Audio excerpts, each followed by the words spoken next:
कक्षा 10वीं वाले सभी दोस्तों का स्वागत है। क्षितिज के पाठ 10 में पाठ का नाम है नेताजी का चश्मा। आप अपनी बुक को खोलें और उसमें आप देख सकते हैं पाठ 10 का नाम है नेताजी का चश्मा। नेताजी का चश्मा पाठ के प्रश्नोत्तरों को आज हम देखने वाले हैं, जिसको लिखने वाले कौन हैं? स्वयं प्रकाश। स्वयं प्रकाश ने इस पाठ को लिखा है। पाठ का नाम नेताजी का चश्मा। आप सभी पाठ 10 को निकाल लीजिए और कॉपी पेन अपने हाथ में ले लीजिए। जल्दी से पाठ 10 के प्रश्नोत्तरों को नोट करना है और याद करते साथ में चलना है। इससे पहले भी आपको पाठ 1 से लेकर 9 तक कंप्लीट करवा दिए गए हैं। उसकी लिंक आपको इसी वीडियो के डिस्क्रिप्शन में दी गई है। सारे पाठ 1 से लेकर 9 तक नहीं देखा है तो आप देख सकते हैं या चैनल के प्लेलिस्ट में जाकर देख लेना। सबसे पहले नोट करेंगे नेताजी का चश्मा किसने लिखा है? स्वयं प्रकाश ने। ठीक है, चलिए तो शुरू करते हैं आज के इस वीडियो को शुरू करने से पहले यदि आप चैनल पर पहली बार विजिट किए हैं तो चैनल को सब्सक्राइब कर लीजिए, बेल आइकन के बटन को प्रेस कर लीजिए ताकि अगला वीडियो आपको समय पर मिलता रहे। पहला क्वेश्चन हम देखने वाले हैं, साथ ही अपने दोस्तों को शेयर कीजिएगा इस वीडियो को। पहला क्वेश्चन देखिए। पहला क्वेश्चन है, सेनानी ना होते हुए भी चश्मे वाले को लोग कैप्टन क्यों कहते थे? मोस्ट इंपोर्टेंट क्वेश्चन है, इसको आप लिखकर याद करना है। सबसे महत्वपूर्ण प्रश्न मैं आपको यहाँ पर बता रहा हूँ। सेनानी ना होते हुए भी चश्मे वाले को लोग कैप्टन क्यों कहते थे? चश्मे वाला कभी सेना में नहीं रहा, परंतु चश्मे वाला एक देशभक्त नागरिक था। उसके हृदय में देश के वीर जवानों के प्रति सम्मान था। नेताजी की मूर्ति पर चश्मा लगाकर मूर्तिकार की गलती को छिपाता था ताकि नेताजी के सम्मान में कोई कमी ना हो। उसकी इसी भावना को देखकर लोग उसे क्या कहते थे? कैप्टन कहते थे। देखिए वहाँ पर मूर्तिकार ने क्या किया था, नेताजी की जो मूर्ति प्रतिमा उसने बनाई थी उसमें चश्मा बनाना भूल गया था। तो जो चश्मा वाला था वो क्या करता था, नेताजी के उस पे मूर्ति पर क्या लगाता था? चश्मा लगाता था।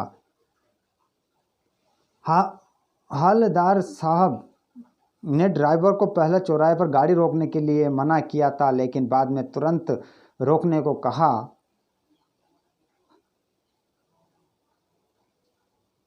अब देखिए, हवलदार नहीं हवलदार हो सकता है।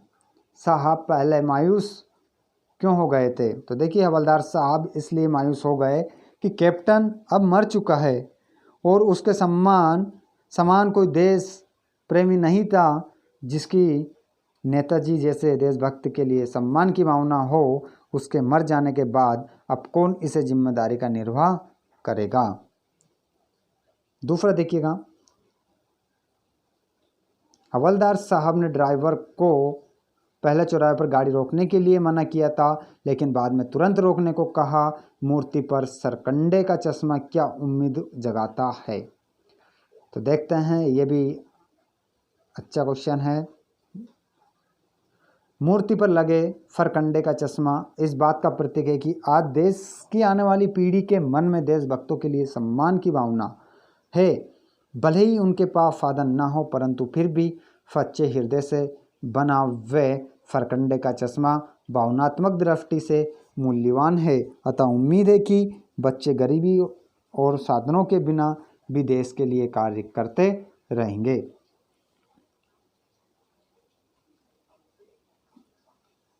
तीसरा देखिएगा, हवलदार साहब ने ड्राइवर को पहले चौराहे पर गाड़ी रोकने के लिए मना किया था, लेकिन बाद में तुरंत रोकने को कहा। हवलदार साहब इतनी सी बात पर भावुक क्यों होते? तो देखिए, उचित साधन ना होते भी किसी बच्चे ने अपनी क्षमता के अनुसार नेताजी को फरकंडे का चश्मा पहनाया।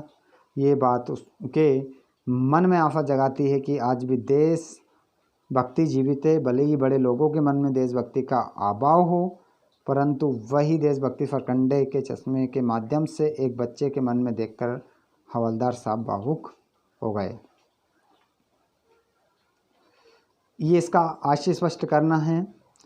तो देखिए, यदि आप लिखना चाहें तो बिल्कुल लिख सकते हैं इस प्रश्न को, नहीं तो ऐसा कोई दिक्कत नहीं है। क्वेश्चन नंबर 4 जरूर लिखना ही है। पान वाले का एक रेखाचित्र प्रस्तुत कीजिए। जो इस पाठ में पान वाला है, नेताजी का चश्मा, उसका बताना है कि उसका व्यवहार कैसा होता, पूरा बताना है कैसा उसका व्यवहार था। पान वाला मस्त मौला व्यक्ति है। सड़क के चौराहे के किनारे उसकी पान की दुकान है। वह काला तथा मोटा है। उसकी तोंद भी निकली हुई है। जब वह हंसता है तब उसकी तोंद भी हिलती है। एक तरफ वो ग्राहक के लिए पान बनाता रहता है, वहीं दूसरी ओर आसपास भी नज़र रखता है। उसके मुंह में हमेशा पान भरा रहता है। पान खाने के कारण उसके दांत लाल तथा कहीं कहीं काले पड़ गए हैं। स्वभाव से वे मजाकिया है। वे बातें बनाने में माहिर है। ये हमने उसका क्या बना दिया, रेखा चित्र बना दिया। जैसा हमारे दिमाग में जो उसका चित्र आया वैसा हमने बोल दिया। वो लंगड़ा क्या जाएगा फौज में, पागल है पागल। कैप्टन के प्रति पान वाले की इस टिप्पणी पर अपनी प्रतिक्रिया लिखिए। तो देखिए, पान वाले ने कैप्टन को लंगड़ा तथा पागल कहा है, जो अति गैर जिम्मेदाराना और दुर्भाग्यपूर्ण वक्तव्य मतलब बोलने वाला है। कैप्टन में एक सच्चे देशभक्त के वे सभी गुण मौजूद हैं जो पान वाले समाज के अन्य किसी वर्ग में नहीं है। वे शारीरिक रूप से भले ही लंगड़ा है, पर उसकी मानसिक शक्ति तीव्र है। वे कभी भी नेताजी की मूर्ति बगैर चश्मे के नहीं रहने देता है। अतः कैप्टन पान वाले से अधिक सक्रिय, विवेकशील तथा देशभक्त है। अब देखिए, यहाँ पर रचना और अभिव्यक्ति आ चुकी है। इसको करने की आवश्यकता नहीं होती है। यदि फिर भी आप करना चाहते हैं तो इसमें कर सकते हैं। मैं पूरा दिखा देता हूँ। यहाँ कैप्टन बार बार मूर्ति पर चश्मा लगा देता था। यहाँ पर हमें कैप्टन की निम्नलिखित विशेषताओं के बारे में पता चलता है कि वो क्या देशभक्त था, नेताजी के लिए उसके मन में सम्मान की भावना थी, इसीलिए नेताजी को बगैर चश्मे के देखना अच्छा उसे नहीं लगता था। तो देख सकते हैं, ये क्वेश्चन यदि आप करना है चाहते हैं तो कर सकते हैं। सारे क्वेश्चन यहाँ पर मैं आपको बता देता हूँ।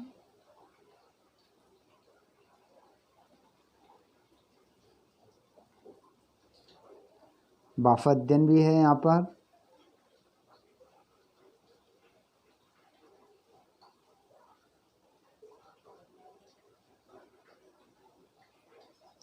पूरे क्वेश्चनों को आप देख लीजिएगा अच्छे से।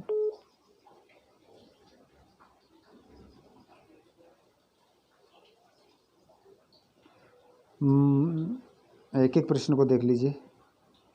चलो अब सोते हैं। वाक्यों को बहुवाच्य में बदलना है। माँ बैठ नहीं सकती, माँ से बैठा नहीं जाता। मैं देख नहीं सकता, मुझसे देखा नहीं जाता।